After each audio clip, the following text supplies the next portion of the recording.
Good evening, everyone. I'm Soana Benjamin at the news desk presenting EmoNews for May 12, 2026. In tonight's top stories, Jolly's Pharmacy hands over 5K run funds to DAPD and Circle of Friends. Ministry of Agriculture expands support to East Region farmers following April drought. UNESCO Youth Initiative promotes intercultural dialogue and peace building in Dominica. Antigua Health Minister honors nurses during Nurses Week 2026. And families demand answers after deadly Pakistan airstrike kills hundreds in Kabul. These stories and more coming up.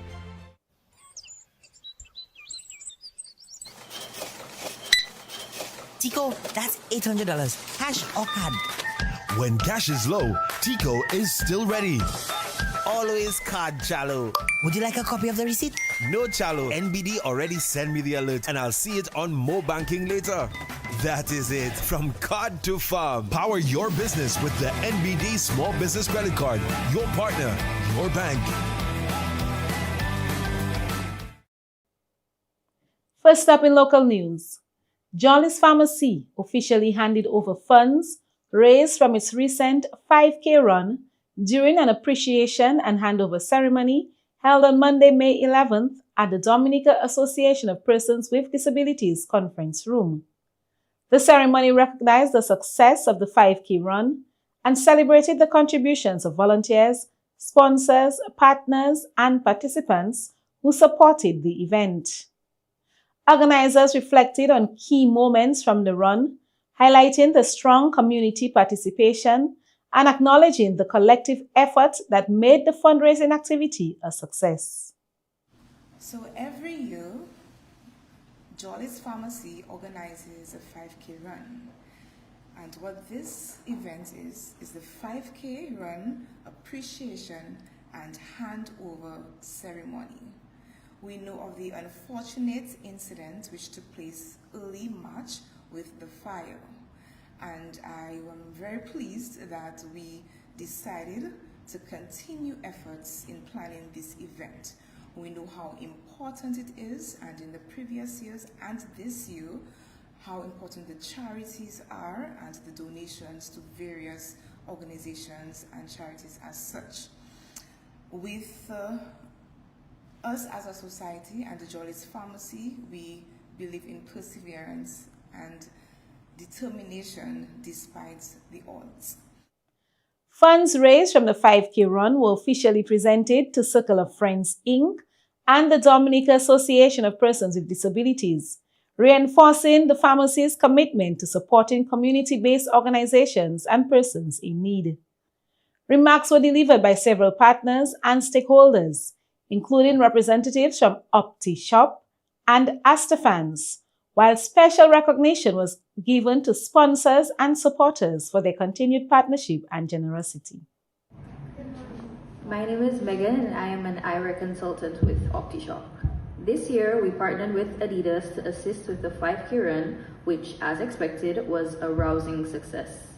It is very important to us that through this partnership, we also found a meaningful way to give back to the community. Because of that, I am extremely happy to stand here today to present these Adidas shoes to you all in hopes that they benefit you all. Here at OptiShop, our care goes far beyond just for your eyes. We believe in creating fair opportunities for and supporting persons affected by mental health conditions. So it means even more to us that we were able to do this during Mental Health Awareness Month. We are truly grateful to contribute in an area that matters, and we hope that these donated shoes serve you all very well. Thank you all for the opportunity to stand here and be a part of something so meaningful. At OptiShop, giving back is a huge part of who we are, and we are so happy that we could do this and that this is one of the ways in which we could do this. And of course, this is totally not an incentive that if you need to get your eyes checked, you all can come down to 38 King George V Street at OptiShop. Thank you. My name is Deshaun Thomas, Marketing Officer at the National Bank of Dominica Limited. And on behalf of the National Bank of Dominica Limited, we are proud to serve as a sponsor for the Jolly's National Wellness 5K Run. We are truly honored to be a part of this meaningful initiative, which brings our community together in the spirit of health, unity, and positive impact. This initiative aligns closely with our environmental, social, and governance (ESG) commitments as we continue to support programs that promote wellness, inclusion, and sustainable community development across Dominica. We are especially pleased that the proceeds from this event are being donated to the Circle of Friends and the Dominica Association of Persons with Disabilities, two organizations that play a pivotal role in uplifting and empowering members of our community. At the National Bank of Dominica Limited, we believe that when our community thrives, we all thrive. The ceremony concluded with expressions of gratitude to everyone who contributed to the success of the event and its positive community impact. In agriculture news, the Ministry of Agriculture has continued its post-recovery support efforts for farmers in the East Agricultural Region following the April 2026 drought system. In collaboration with the Chinese Agricultural Technical Mission at 1 Mile Portsmouth, the ministry this week began distributing 120 seedling trays of cabbage, lettuce, bell peppers, tomatoes, cauliflower, and celery to farmers in the region. The ministry said the initiative is part of a wider program aimed at assisting approximately 200 vegetable farmers over the next 3 weeks. The support program is expected to continue for the next 6 months to help farmers establish quick cash crops, diversify production, and generate faster income opportunities. Farmers will also receive seeds for cucumber, pumpkin, watermelon, okra, and string beans to complement crop production efforts. The ministry is encouraging the public to support local farmers by purchasing locally grown produce, noting that stronger local agriculture contributes to healthier families and improved national food security. In more local news, a new initiative is helping to build stronger connections across generations and cultures through storytelling, dialogue, and peer engagement. The project is being led by Natasha Yiloy Labad, a young leader in the Youth for Peace UNESCO Intercultural Leadership Program. Through the initiative, students and young people from diverse backgrounds are encouraged to share their experiences, explore their identities, and foster greater understanding and inclusion within their communities. One example highlighted involved a student from Guadeloupe who initially faced communication challenges due to language differences. Through interactive group activities, storytelling, games, and cultural exchanges, students were able to connect and better understand one another despite the language barrier. The program responds to increasing diversity in Dominica as more people move across the Caribbean for education, employment, and new opportunities. Schools and communities are becoming more multicultural, bringing together students from rural and urban communities, indigenous groups, migrant families, and the diaspora. The initiative uses storytelling as a tool for intercultural dialogue and peace building. Participants are encouraged to share personal stories about inclusion, exclusion, identity, and coexistence in safe and supportive environments. Beyond schools, the project also brings together children from migrant backgrounds, including Nigeria and Haiti, alongside Dominican children in community-based dialogue sessions. Older youth and the community members are also involved, creating an intergenerational approach focused on understanding, respect, and conflict resolution. Future activities will include peace-building workshops, intercultural exchanges, PM meetups, and school engagement sessions aimed at helping young people strengthen relationships and apply these lessons in everyday life. In other local news, the Commonwealth of Dominica Police Force is now better equipped to address the issue of gun violence on island. Minister for National Security, Honorable Rayburn Blackmore, announced at a press conference yesterday that through grant funding, an investment of more than $400,000 was made in an integrated ballistic identification system. In collaboration with our regional partners and our international partners, we have received the Dominica Police Force, and I want to commend you, Chief, for that. I've received what we call an integrated ballistic identification system. Costing is very expensive, but of course, it was by way of grant funding, $423,846.40. So I'm not lying there because there's sense to it. The minister explained how the new integrated ballistic identification system will assist in solving gun-related crime. What this system will do, it will provide a critical tool to the police to link fired ammunition components from a specific gun to link to a crime, and thereby aiding the police with the identification of those responsible. Honorable Blackmore further stated that 7 officers have been trained and fully certified to operate the system. He thanked the regional and international partners such as CARICOM Impacts, who through their support made this possible. The fire service on heightened readiness, says Fire Chief, in light of recent fires in the city of Roseau. Wayne Later, Fire Chief, made these comments at a press conference yesterday. Over the recent fire incidents, the Dominica Fire Services have responded to a total of 75 fires during the period June 1st to May 10th, 2026. I'll repeat, a total of 75 fires for the period January 1st to May 10th, 2026. This includes 40 bushfires, 28 building or structural fires, 3 vehicle fires, 2 boat fires, 1 electrical pole fire, and 1 waste heap fire, as we normally say, garbage dump fires. The chief also reported on why the fire service response time may be delayed in responding to a fire. Delayed emergency reporting. Oftentimes, witnesses are of the thinking that someone else have notified the fire service. This is an assumption that we encourage the public to get away from. Present day, the incident scene is being circulated on social media before the fire service is alerted. Traffic congestion sometimes.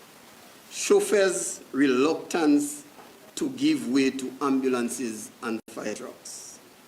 Crowded access routes. And importantly, obstructed hydrants and damaged hydrants. He called on individuals to assist the service in responding to fires in the quickest time possible. He also appealed to the public to cooperate with the fire service during the investigations of fires. And we end local news this evening with some sad news. Mr. Algernon Anthony Chatter, former superintendent of prisons at the Commonwealth of Dominica State Prison, has died. Mr. Chatter dedicated many years of service to the prison system and was widely recognized for his efforts to promote rehabilitation and reform within the institution. During his tenure, he played a key role in implementing rehabilitation programs aimed at improving the lives of inmates and encouraging positive transformation.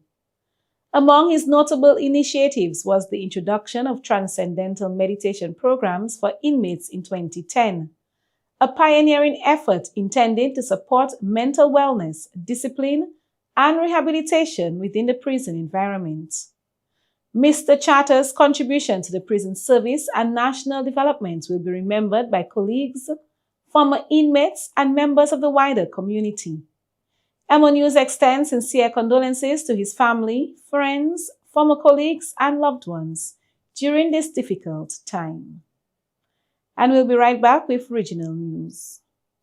Across our Caribbean, we're going digital, working smarter and living safer online. In Dominica, we don't fall for fake prizes. We check before we click. In Grenada, we verify before we share, keeping our hard-earned money safe from hackers. In St. Lucia, we report cyberbullying, protecting our children and each other. In St. Vincent and the Grenadines, we report scams fast, protecting our neighbors and our communities. Together, we're building a cyber-smart Caribbean, keeping our people and our data safe, standing up to scams and cybercrime. We stay connected, but always alert. This message is brought to you by the Caribbean Digital Transformation Project. Stay smart, stay safe. Think Card TP. Visit cardtpconnect.org. Regionally, Antigua and Barbuda's Minister of Health, Wellness, Environment, and Civil Service Affairs, Michael Joseph, visited several public health clinics across Antigua as part of activities marking Nurses Week 2026. During the visits, the minister presented gift baskets to nurses in appreciation of their dedication, compassion, and service to the people of Antigua and Barbuda. The baskets were personally funded by Minister Joseph as a gesture of gratitude for the vital role nurses continue to play within the healthcare system. Minister Joseph praised nurses for their professionalism and commitment to delivering quality healthcare services and said presentations will continue until all 22 public clinics across the country receive their gift baskets. He also extended best wishes to nurses for a meaningful and successful Nurses Week 2026.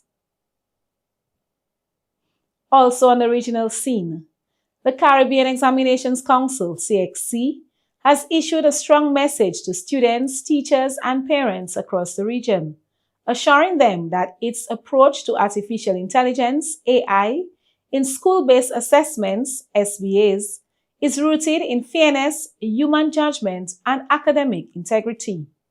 In a video address released on CXC's official website and social media platforms, Director of Operations Dr. Nicole Manning acknowledged both the opportunities and challenges presented by AI tools in education. She reassured students and educators that AI detection software will not be used as the sole basis for determining whether students' work is authentic. Dr. Manning emphasized that the teacher-student relationship remains central to the assessment process, noting that teachers observe students' progress over time through drafts, classroom discussions, and guidance sessions. She explained that AI checkers are only one part of the moderation process and that human intervention will remain present throughout to ensure fairness. CXC also clarified that students are permitted to use AI tools for educational support, including understanding concepts, brainstorming ideas, explaining difficult terms, and generating structural suggestions. However, where AI is used in any form, students are required to properly cite its use through a disclosure form and originality report submitted along with the SBA.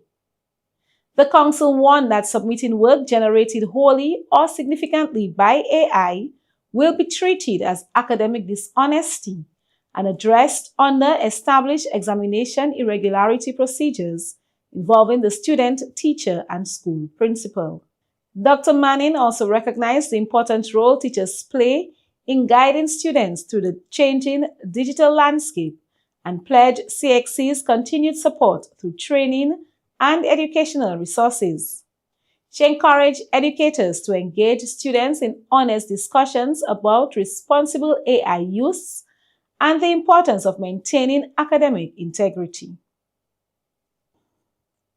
And finally, in regional news, Jamaica's Constitutional Court has ruled that the environmental permits granted in 2020 to Bengal Development Limited for a proposed limestone mining project in the Dry Harbour Mountains was unconstitutional, void, and of no effect. The decision marks a major victory for residents of St. Anne who challenged the approval, arguing that the mining operation threatened their constitutional right to a healthy environment.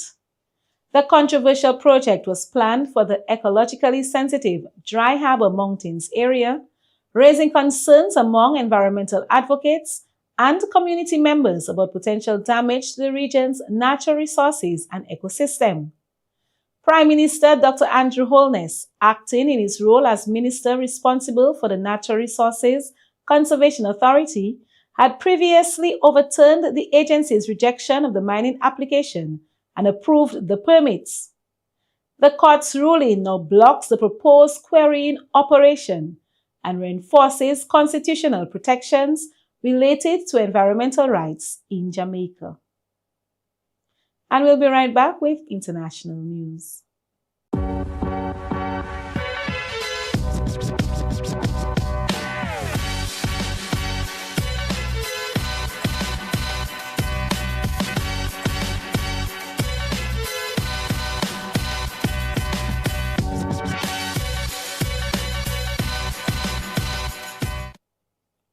Internationally, families of victims killed in a Pakistani airstrike on a drug rehabilitation center in Kabul are demanding answers after a United Nations report confirmed at least 269 people died in the attack. The strike, which targeted the Omid Drug Rehabilitation Hospital on March 16th, is being described as one of the deadliest incidents in Afghanistan in recent years. The UN says the actual death toll could be significantly higher, while human rights groups have called for the attack to be investigated as a possible war crime. According to reports, many victims were civilians undergoing treatment for drug addiction and staff members. Families say bodies were severely damaged, with many victims burned beyond recognition or reduced to body parts. Pakistan has denied targeting civilians, insisting the strike was aimed at militant infrastructure. However, survivors, relatives, and international observers dispute the claim, maintaining that the facility had long operated as a rehabilitation center and was widely known to humanitarian agencies and the public. The incident comes amid ongoing tensions and cross-border fighting between Pakistan and Afghanistan, which have intensified in recent months. Pakistan has accused Afghanistan's Taliban-led government of harboring militants responsible for attacks inside Pakistan, allegations Kabul continues to deny. The tragedy has sparked outrage across Afghanistan, with grieving families calling for accountability and justice for those killed in the strike. And finally, in international news, a Turkish charity has organized a mass wedding ceremony for Palestinian couples in Gaza, bringing a brief moment of joy and celebration amid the devastation caused by ongoing conflicts. The collective ceremony brought together brides and grooms who have been living through months of destruction, displacement, and hardship following Israeli attacks across Gaza. Many of the couples said the event offered them hope and a chance to reclaim happiness despite the difficult conditions, with many families currently living in tents and surrounded by rubble from damaged communities. The ceremony served as a symbol of resilience and unity as Palestinians continue to cope with the humanitarian crisis and ongoing challenges facing the territory. And stay tuned, we'll be right back with sports. New game in town.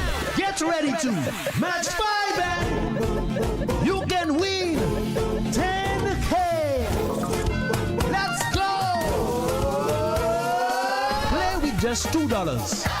Match 5 numbers from 1 to 29 to win. Draws every Wednesday and Saturday at 9 p.m. It's easy, fun, and local. Match 5, your local jackpot game. Dominican National Lottery.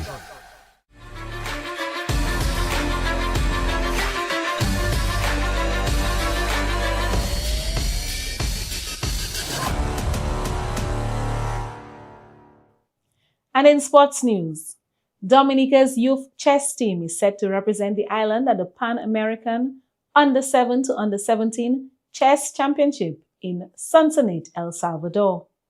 Representing Dominica are Lucas Sorrendo in the Under-17 Absolute Division, Shamel Timothy in the Under-17 Female category, Jarius Hippolyte in the Under-15 Absolute Division, and Kenji Del Sol in the Under-13 Absolute category. The team will be accompanied by coach candidate Master Nigel Francis as they prepare to compete against some of the region's top young chess players on the international stage. The Dominica Olympic Committee has provided financial support toward the team's participation and extends best wishes to the young athletes as they proudly represent Dominica. And in more sports news, the secondary school's Under-15 Boys Basketball Championship officially tipped off on Monday. In the opening game, St. Mary's Academy, SMA, cruised to a commanding 44-5 victory over the Casibou Secondary. Carter James led the scoring for the SMA with 12 points, while Quinton Tong and Dijani Mayers each added 6 points. And in Game 2, the Dominica Grammar School, DGS, began their campaign with an impressive 50-25 over the Pierchild Secondary School. For the Pierchild Secondary, Cale Francis top scored with 11 points, while Dejan Francis and Josiah Charles each added 6. The DGS was led by Janil Williams with 17 points, while Digray McPherson delivered a game-high 18 points, along with more than 10 blocks.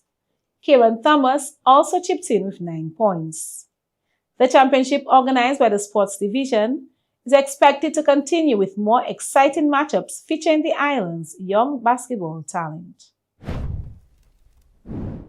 And finally, in sports news, the Grenada Tourism Authority, GTA, has successfully hosted the Pure Grenada Masters Cricket Tournament, describing the event as a major step forward in strengthening sports tourism on the island. The week-long tournament welcomed 60 visiting participants representing regional teams including the West Indies Masters, Trinidad's Monroe Road Masters, Guyana's North Soisdyke, and Barbados's AMAS Masters, alongside local teams Spice Isle Masters 1 and Spice Isles Masters 2. Guyana's North Soisdyke emerged champions, while Trinidad's Masters finished as runner-ups. CEO of the Grenada Tourism Authority, Stacey Liebert, said the event highlighted the potential of sports tourism to support economic growth while showcasing Grenada's hospitality. Chief Marketing Officer Tonya Charles added that Grenada remains committed to positioning itself as a leading sports tourism destination in the region. The GTA is now exploring the possibility of making the Masters Cricket Tournament an annual event, with plans to expand participation, enhance cultural experiences, and create more opportunities for local businesses and tourism stakeholders. This has been Emo Nightly News for May 12, 2026. I am your presenter, Suanna Benjamin. Do have a lovely evening, everyone.